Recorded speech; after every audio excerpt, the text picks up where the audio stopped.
Big ബോസിന്റെ latest promo പുറത്തു വന്നിട്ടുണ്ട്. അപ്പൊ നോമിനേഷൻ ആണ് നടക്കുന്നത്. കൺഫെഷൻ റൂമിൽ 2 പേരെയാണ് ബിഗ് ബോസ് വിളിച്ചിട്ടുള്ളത്. അപ്പൊ 2 പേരിൽ ഒരാൾ നോമിനേഷനിൽ വരികയാണ് വേണ്ടത്. അപ്പൊ അവർ 2 പേരും അങ്ങോട്ടും ഇങ്ങോട്ടും സംസാരിച്ചിട്ടാണ് നോമിനേഷനിൽ വരേണ്ടത്. 2 പേരും ആ ഒരു സമയത്തിനുള്ളിൽ ഒരാളുടെ പേര് പറഞ്ഞില്ലെങ്കിൽ 2 പേരും നോമിനേഷനിൽ വരികയും ചെയ്യും.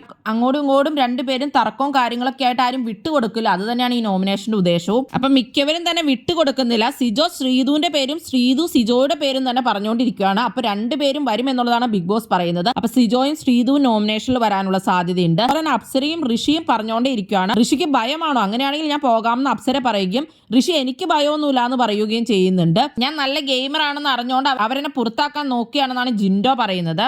എന്നാൽ ഈ ആഴ്ച അങ്ങനെ ഫേസ് ചെയ്യുക എന്നുള്ളതാണ് അർജുൻ പറയുന്നത്. പ്രേക്ഷകർക്കാർക്കും കണക്ട് ചെയ്യാത്ത ഒരാളാണ് ജാസ്മിൻ എന്ന് അഭിഷേക് പറയുന്നുണ്ട്. ജാസ്മിനും വിട്ടുകൊടുക്കുന്നില്ല. പിന്നെ ഒരു ഗ്രൂപ്പിൽ അൻസിബയും നോറയും ആണ്. അപ്പൊ ആരും അങ്ങോട്ടും ഇങ്ങോട്ടും വിട്ടുകൊടുക്കാതിരിക്കുമ്പോൾ ഇവരെല്ലാവരും നോമിനേഷനിൽ വരും. നാളെ ഇപ്പൊ ഇവരെല്ലാവരും നോമിനേഷനിൽ വരാനുള്ള സാധ്യത ഏറെയാണ്.